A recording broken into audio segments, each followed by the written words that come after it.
वृश्चिक राशि वाले बंधुओं, आप सभी का बहुत बहुत स्वागत है, हृदय से अभिनंदन है आपके अपने वैदिक मंथन भिंड यूट्यूब चैनल में। तो वृश्चिक राशि वालों, जरा ध्यान से सुनिए।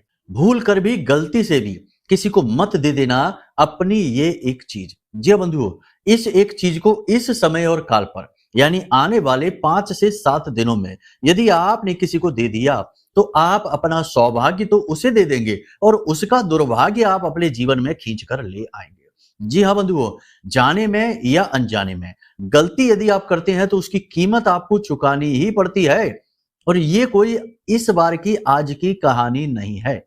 पिछले समय और काल को आप देख लीजिए, चाहे कोई और ऐसा होगा जो गलती करके बच के निकल जाएगा, लेकिन आपके यहाँ तो यदि कोई छोटी से छोटी गलती भी किसी भी प्रकार की हुई हो, बचपन से लेके आज तक की स्थिति आप देख लीजिए, आपको उसकी कीमत चुकानी ही पड़ी है।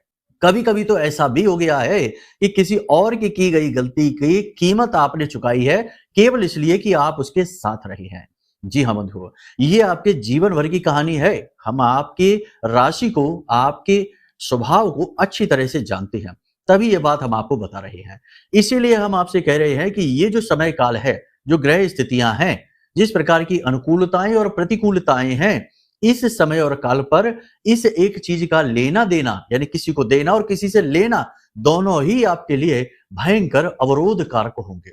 आपके जीवन में स्तंभन का कार्य करेंगे, हर एक गति को धीमा कर देंगे, हर काम को बनते बनते बिगाड़ देंगे, हर प्रकार से आपको चारों तरफ से बांध देंगे। इसी को बंधन हो जाना कहते हैं। बंधन कई प्रकार के होते हैं बंधुओं। अगर आपके पास खूब पैसा आता है और आप बस दिन में 2-4 बार यही कहिए कि अब तो खूब पैसा आ रहा है, कोई टेंशन नहीं, खूब पैसा आ रहा है, कोई टेंशन नहीं। 2-4 दिन ही कह पाएंगे, उसके बाद फिर आप कहने लायक नहीं बचेंगे, क्योंकि पैसा जैसे आ रहा था वैसे ही रुक भी जाएगा। इसे स्वबंधन क्रिया कहती है, यानी खुद की लक्ष्मी का बंधन कर देना। बहुत सारी चीजें हैं। तो कहने का मतलब यह है कि आपको इन चीजों को समझना होगा। कौन सी है वो ग्रह स्थितियां जिनमें चीजों का लेन देन नहीं करना चाहिए।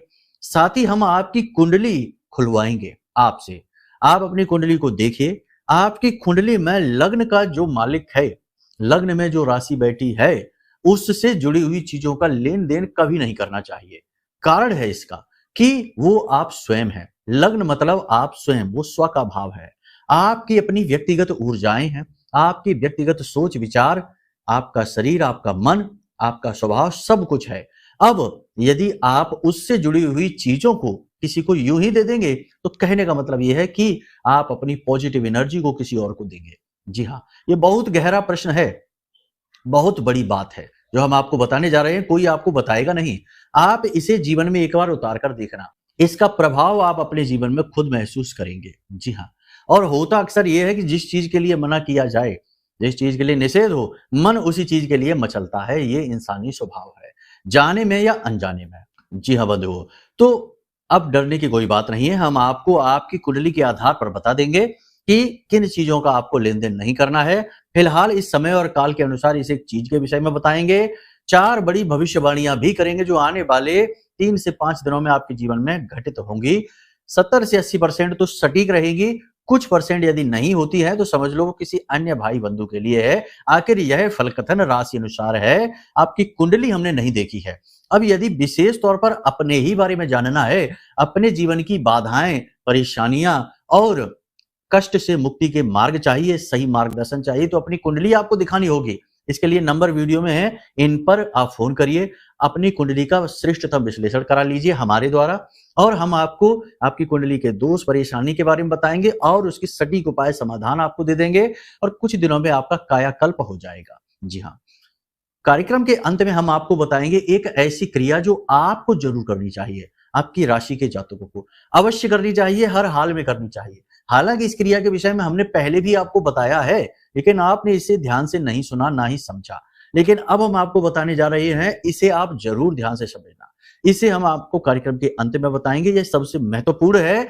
इसे आपको जरूर समझ लेना है, देख लेना है, वरना आप धोखा खाते ही रहेंगे, चोट खाते ही रहेंगे और हमेशा अपने आप को फंसा हुआ महसूस करते ही रहेंगे।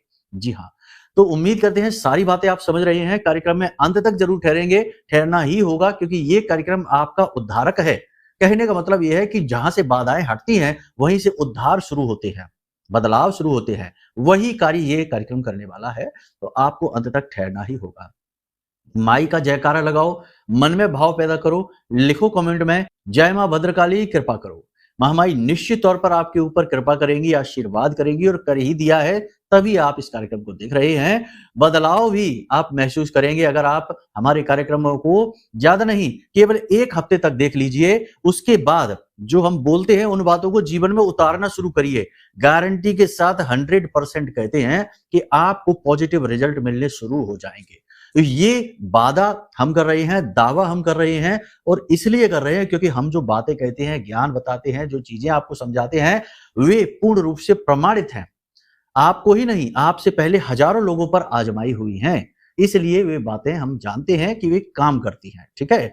तो बस कहने का मतलब ये है कि आप कार्यक्रम को जरूर पूरे चित्त के साथ ठंडे दिमाग से देखा करिए। अब यदि माई के लिए भाव मन में और गहरा है तो कमेंट बॉक्स में लिख डालिए कि मैं भी माई के परिवार का हिस्सा हूं। ये बहुत बड़ी बात है कि महामाई जो अनंत कोटि ब्रह्मांडों को केवल अपनी पलक में धारण करके रखती हैं, ऐसी महामाई के परिवार का हिस्सा हम जैसे तुच्छ मानव बनने का प्रयास कर रहे हैं। माई हमें ये अवसर दे रही हैं, जो हम ये कह भी पा रहे हैं, लिख भी पा रहे हैं, क्योंकि यदि मां ना चाहें तो आप मां का नाम भी नहीं ले सकते, मां का नाम लिख भी नहीं सकते हैं। धाम जाना, दर्शन करना तो बहुत बड़ी बात हो गई। ठीक है ना? विचार ही ऐसे हो जाएंगे कि मन ही नहीं करेगा। कई चीजें होती हैं, विस्तार में नहीं जाना है। समझिए आप, ये बहुत बड़ी बात है, बहुत बड़ी विचारधारा है और इसी से उद्धार होता है। तो चलिए बंधु, अब अपने मूल विषय को शुरू करते हैं। ध्यान से सुनिए। प्यारे मित्रों, हमारे अत्यंत प्रिय और परम पूज्य अमिताचार्य जी के पास माँ बगलामुखी और माँ भद्रकाली की साधनाओं का वर्षों का अनुभव है और माता रानी की इनके ऊपर पूर्ण कृपा और सिद्धि है। आचार्य जी ने अपने सटीक कुंडली विश्लेषण और श्रेष्ठतम उपायों के माध्यम से हजारों लोगों के जीवन को खुशियों से भरा है। आचार्य जी का कुंडली विश्लेषण और उपाय करवाने का तरीका इतना अद्भुत है कि जीवन के हर एक दुख और कष्ट का कारण जड़ से ही समाप्त हो जाता है। फिर समस्या चाहे जैसी भी हो, कर्जा बहुत बढ़ गया हो, व्यापार चल नहीं रहा हो, बीमारियों में आप बर्बाद हो चुके हो, रिश्तों में प्रेम समाप्त हो चुका हो, या फिर नौकरी ही ना मिल रही हो, विवाह में देरी होती हो, कैसी भी समस्या हो, इन समस्याओं का कारण क्या है, कौन सी महादशा परेशान कर रही है, कौन सा दोष लगा हुआ है, सब कुछ आचार्य जी इतना सटीक बताते हैं कि वर्षों वर्ष के दुख कुछ ही दिनों में समाप्त हो जाते हैं। अगर आपके जीवन में भी कोई ऐसी संकट की घड़ी है तो यही सही समय है जब आप पूज्य आचार्य जी के हाथों से अपनी कुंडली का विश्लेषण करवाएं और वर्षों से चल रहे दुखों और संकटों के इस चक्र से बाहर निकल जाए। प्यारे मित्रों, अभी वीडियो में दिए गए नंबरों पर फोन करिए और अपनी कुंडली का श्रेष्ठतम आकलन करवा डालिए। जिंदगी बदलने का ये सबसे बड़ा मौका हाथ से मत जाने दीजिएगा। जय माई की, महामाई आपका कल्याण करे। सबसे पहले बात करते हैं भविष्यवाणियों के विषय में। आने वाले समय और काल में 3 से 5 दिनों में सबसे पहली चीज जो आपके मन में होगी, आपके शरीर में होगी कि ऊर्जा का प्रवाह होगा, मन सकारात्मक होगा। हालांकि नकारात्मक विचारों की धुंध तो चलती ही रहेगी, वो तो रहती ही है, परंतु केंद्र में अंत में आप बहुत पॉजिटिव महसूस करेंगे। आपका आत्मबल बढ़ रहा होगा और आप कुछ ना कुछ ऐसा काम करेंगे जिससे कि बदलाव जीवन में आएगा। यानी कि कुछ आपने ऐसा बिजनेस प्लान रखा होगा, नौकरी में कुछ बड़ा बदलाव के बारे में सोचा होगा, कुछ ना कुछ आप ऐसा करेंगे जिससे कि जीवन में आगे चल के बहुत बदलाव आएंगे, पॉजिटिव बदलाव आएंगे। बहुत अच्छा रहेगा ये। दूसरा कि धार्मिकता का भाव मन में निश्चित तौर पर बढ़ेगा। कुछ ना कुछ विशेष उपाय, क्रियाएं आप करते दिखाई दे रहे हैं और ये करिए भी। कुछ नहीं तो प्रतिदिन माई का चालीसा और कवच पाठ ही करिए। बहुत ही सर्वश्रेष्ठ है, संजीवनी बूटी के समान है इस कली काल में। इस कली काल में जब आपके आसपास तमाम कली पुरुष घूम रहे हैं, अलग अलग रूप वेश धारण करके, कोई मित्र बन के ठगता है, कोई भाई बन के ठगता है, कोई किसी अन्य रूप में आकर फंसा लेता है और अपना काम निकाल के निकल जाता है। तो ये कली पुरुष ही तो है जिनके ऊपर कली का पूरा वास है। तो इनसे बचने का मार्ग क्या है? इनसे बचने का मार्ग है धर्म, आध्यात्म, महामाई की सेवा। जिस भी रूप में आपको अच्छी लगती है, भोलेनाथ अच्छे लगते हैं उनकी सेवा करिए, हनुमान जी अच्छे लगते हैं उनकी सेवा करिए। ऐसा नहीं है कि केवल माई का नाम लेंगे तो ही, लेकिन करिए पूरे श्रद्धा भाव के साथ और समय लगाइए, समय दीजिए। ऐसा नहीं है कि भागते भागते हनुमान चालीसा पढ़ लिया, 1 मिनट में ही फर्राटे से यहां से शुरू किया, वहां खत्म कर दिया, भाव महसूस ही नहीं हो पाया। चीजों की अनुभूति ही नहीं हो पाई, इतना समय ही नहीं है। और बोलते हैं कि हम रोज हनुमान चालीसा पढ़ते हैं। अरे आप पढ़ते कहाँ हैं? आप तो रटते हैं, आप तो भागते हैं। ठहराव कहाँ है? भक्ति मीन्स ठहराव। भक्ति का मतलब है स्थिरता, व्याकुलता नहीं। ठीक है, तो भाव लगाइए, समय दीजिए और देखिए कैसे बदलाव होगा। तो ये भाव उठेंगे आपके मन में, बहुत अच्छी बात है। ठीक है, तीसरा कि कोई नया अवसर मिलेगा, कुछ करने का, आगे बढ़ने का चांस मिलेगा, अवसर मिलेगा, निश्चित तौर पे मिलेगा। पैसे का भी लाभ मिलेगा, कहीं से भी आए, किसी भी प्रकार से आए, धन लाभ होगा। आपकी जेब में पैसा आएगा, आपका ही दिया हुआ पैसा आ सकता है, या लोन वगैरह या किसी भी प्रकार का पैसा आपके पास आएगा। ठीक है, यह बहुत अच्छी बात है, क्योंकि आपके पास धन बल बढ़ेगा, आपका सहयोग बढ़ेगा, आपका मार्गदर्शन होगा, आपको क्लैरिटी मिलेगी, आगे बढ़ने के अवसर मिलेंगे। और ये सब कुछ गुरु की वजह से होने जा रहा है। गुरु जो हैं अस्त थे, वो अब उदित हो चुके हैं। इसका प्रभाव रहेगा, ज्ञान बुद्धि विवेक का अब आपके ऊपर प्रभाव रहेगा। निगेटिविटी भी रहेगी। आपके आसपास कुछ लोग ऐसे जरूर हैं जो आपका पीछा नहीं छोड़ते, आपको परेशान करने में कोई कसर नहीं छोड़ते हैं। हर तरफ से आपको कहीं ना कहीं किसी न किसी रूप से परेशान करना चाहते हैं।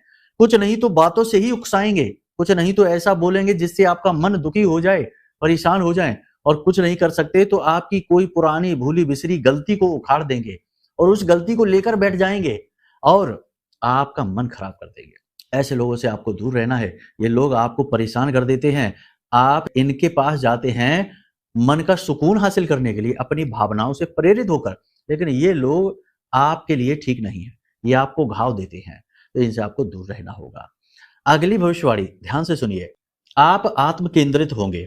दुनियादारी के चक्करों में आप खूब पढ़ के देख लिए, दुनियादारी को आपने समझ लिया, कौन अपना कौन पराया ये आप जान चुके हैं। अब आप इन चक्करों में ज्यादा नहीं पड़ेंगे। आपने मन पक्का कर लिया है, विचार पक्का कर लिया है। अब आप अपने बारे में सोचेंगे।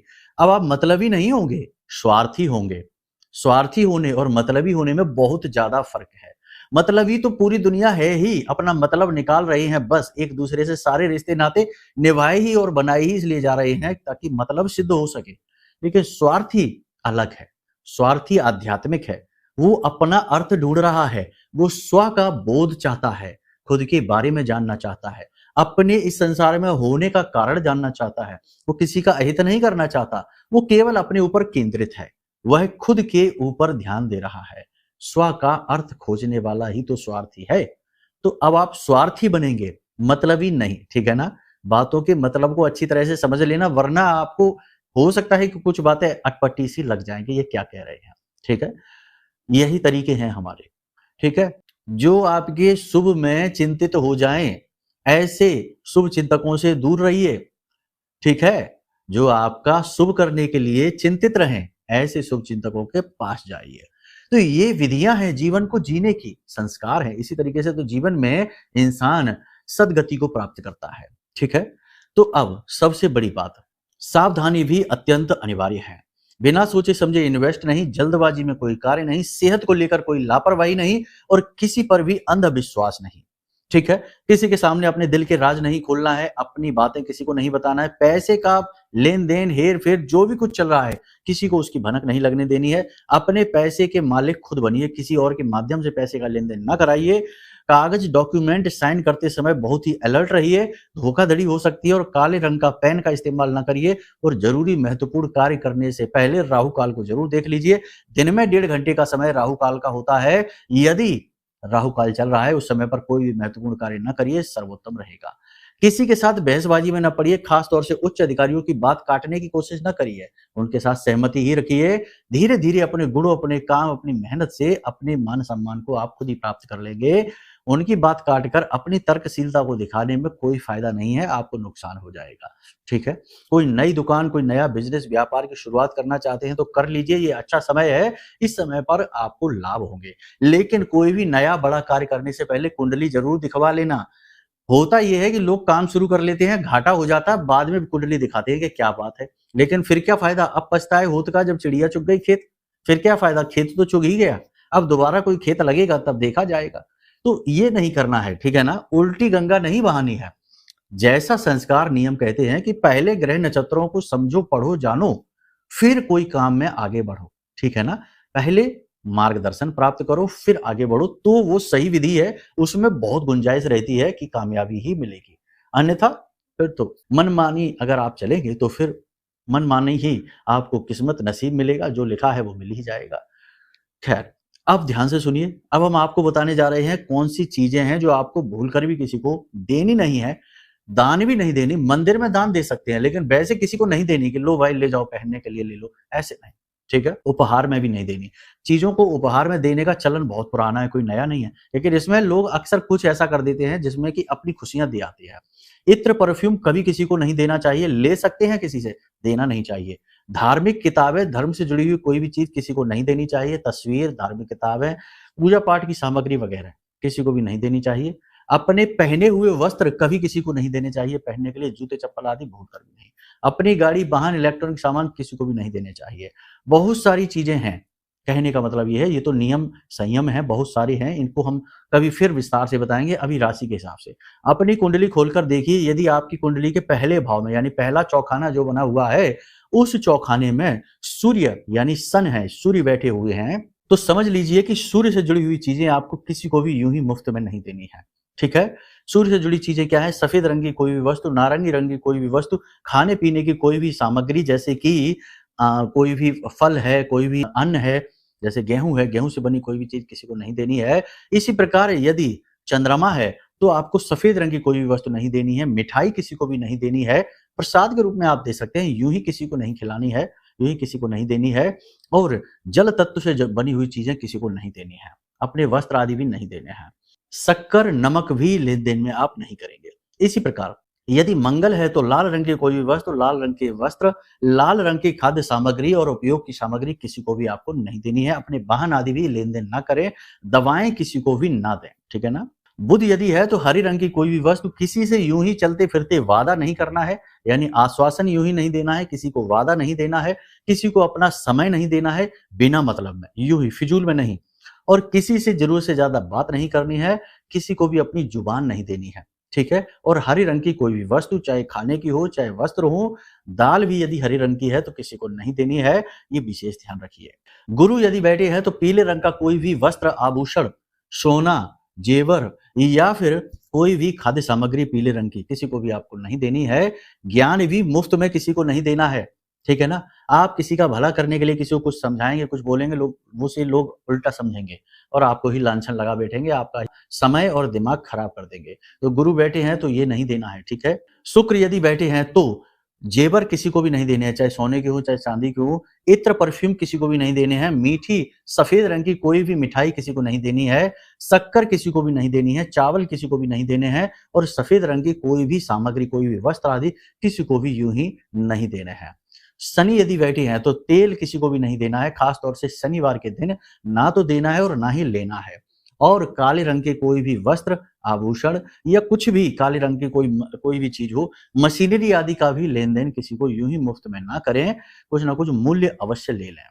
और सबसे बड़ी बात कि ज़रूरत से ज़्यादा वस्त्र संग्रहित ना करें और जूते-चप्पल ज़रूरत से ज़्यादा नहीं, एक आध जोड़ी ही जूते अपने पास रखें।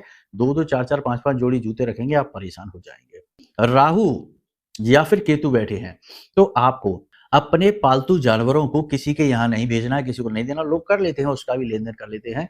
इलेक्ट्रॉनिक सामान अपने किसी को भी नहीं देने हैं और खराब इलेक्ट्रॉनिक सामान अपने घर में अपने पास बिल्कुल भी नहीं रखने, उन्हें तुरंत घर से बाहर निकाल कर फेंकिए या उन्हें सही करा दीजिए। तो ये तो ग्रहों से संबंधित है कि इन चीज़ों का आपको लेन-देन नहीं करना है, लेकिन ये सारी चीज़ें जो हमने आपको बताई हैं, सारी चीज़ें आप मंदिर में दान कर सकते हैं। मंदिर में कैसे दान करेंगे? या तो मंदिर के उपयोग के लिए आप दान में दे सकते हैं या फिर भिखारियों को जो मंदिर के बाहर बैठे होते हैं, आपसे आस लगाकर बैठते हैं, उन्हें आप दे सकते हैं। ये धर्म का काम होगा, पुण्य का काम होगा, इसे आप बड़े आराम से कर सकते हैं, इसमें कोई बाधा नहीं। और एक सबसे बड़ी बात कि 2 क्रियाएँ हैं जिन्हें हम आपको बता रहे हैं, यदि इन्हें आपने कर लिया तो आपके जो सबसे क्रूर यानी खराब ग्रह जो होते हैं ना, जैसे राहु और केतु की बात की जाए, शनि की भी बात की जाए, तो ये क्रूर ग्रहों की कुदृष्टि, इनकी महादशा, अंतर्दशा यदि चल रही है, साढ़े साती, अढ़ैया वगैरह चल रही है, ये सबके दोष आपके ऊपर समाप्त होने लगते हैं, कमज़ोर होने लगते हैं। करना क्या है? ध्यान से समझिए, 2 कार्य आपको बता रहे हैं, ध्यान से समझ लेना, करके एक बार ज़रूर देख लेना, फिर इनके प्रभाव बताना, ठीक है? एक-एक बार की जाने वाली क्रिया है। सबसे पहला काम तो ये कि आपका जितना भी वज़न है, जितना भी आपका वजन है, मान लेते हैं कि आपका वजन 70 किलो है, तो उसका दशांश यानी कि 70 किलो का दशांश 7 किलो हो गया। 90 किलो वजन है तो 9 किलो हो गया, 100 किलो वजन है तो 10 किलो हो गया। यानी कि दशांश कच्चा कोयला आपको लेना है, ठीक है? कच्चा कोयला लेने के बाद आपको उसे तेज बहने वाली नदी, यानी कोई तेज बहने वाली नदी में जाकर उसे जल प्रवाहित कर देना है। ये क्रिया आपको किस प्रकार करनी है, ध्यान से समझिए। ये क्रिया आपको सोमवार के दिन करनी है, पहली चीज। दूसरी चीज कि ये जो कोयला है, इसे आप अपने सिर से उल्टा 7 बार यानी एंटी क्लॉकवाइज उसारेंगे, ठीक है ना? उल्टा। किसी और की मदद भी आप इसमें ले सकते हैं, कोई बुराई नहीं होगी। 7 बार एंटी क्लॉकवाइज उसारेंगे, उसके बाद इसे ले जाकर जल प्रवाहित करेंगे। जल प्रवाहित करते समय भी ऐसा नहीं कि पोटली में रखा है तो पोटली ही फेंक दी, नहीं, पोटली से खोलकर उसमें डालना है कच्चे कोयले को, ठीक है? इस क्रिया को आप करके देखिए। दूसरा, एक घड़ी, दीवाल घड़ी जो होती है, दीवाल पे जो लगी रहती है, टाइम देखते हैं लोग, एक घड़ी मंदिर में जाकर दान करके देखिए। ये भी आप सोमवार के दिन ही करें। सर्वोत्तम क्रियाएं हैं, करके एक बार देखिए, समय बदल जाएगा, रूपरेखाएं आपके जीवन की बदल जाएंगी। जितने भी लोग आज के समय में पीड़ित हैं, परेशान हैं, उनमें अधिकतर सबसे ज्यादा परेशान जो लोग हैं वो राहु की वजह से हैं। और इस समय तो राहु वैसे भी प्रबल है, कुंभ राशि में बैठा हुआ है 1.5 वर्षों के लिए, तो राहु अति प्रबल है, तो कभी भी झटका दे सकता है, कभी भी नुकसान करा सकता है, कभी भी बनती बात को बिगाड़ सकता है। और शनि जो है ना, उनसे तो उम्मीद ही यही की जाती है कि वो काम में रुकावटें जरूर लेकर आएंगे। और याद रखना कि जिनकी 7.5 अढ़ैया महादशा अंतरदशा है, केवल उन पर ही नहीं, शनि का प्रभाव संपूर्ण राशि चक्र पर है, क्योंकि शनि कर्म फलदाता है, न्याय का देवता है, तो वो तो सबके ही कर्मों को देख रहे हैं, केवल उसी का नहीं जिसके राशि स्वामी है उसको ही नहीं, कि मकर और कुंभ को ही देख रहे हैं, नहीं, सबको देख रहे हैं, ठीक है?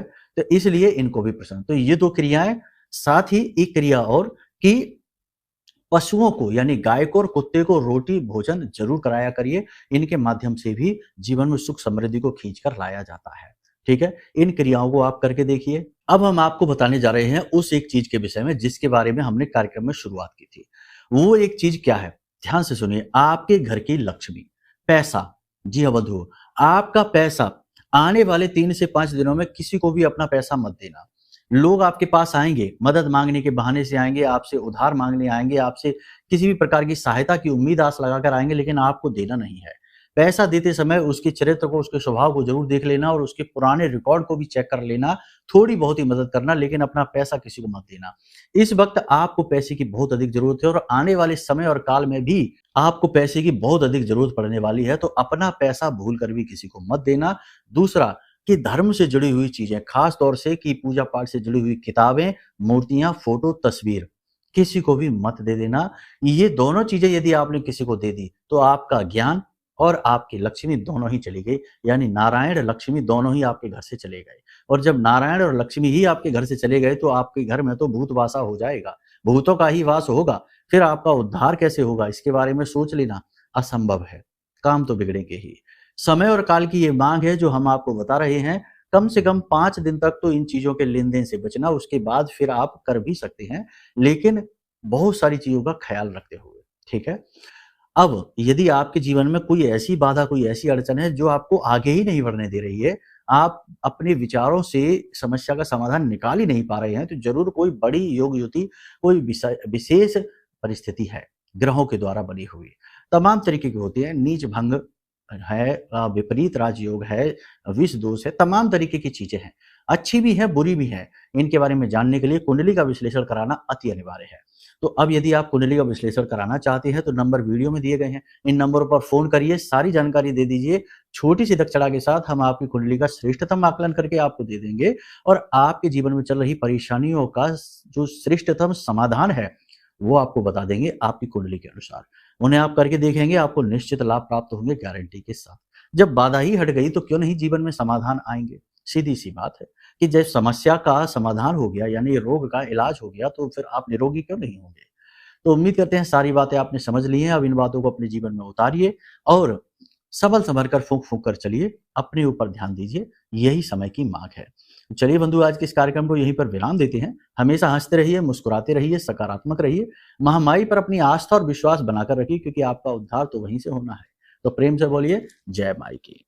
हमारे प्रिय और परम पूज्य आचार्य जी ने अपनी साधनाओं के अनुभवों पर आधारित शक्तिशाली उपाय और क्रियाओं के माध्यम से हजारों लोगों के जीवन को पूरी तरह से बदला है। आचार्य जी के द्वारा बताया गया हर एक उपाय इतना सटीक और कारगर होता है कि जो भी इसे पूरे भाव के साथ कर लेता है उसे साक्षात महामाई की कृपा और आशीर्वाद प्राप्त हो जाती है। इसलिए निसंकोच इन उपायों को पूरे भाव के साथ करिए, आपका कल्याण होगा। जय माई की।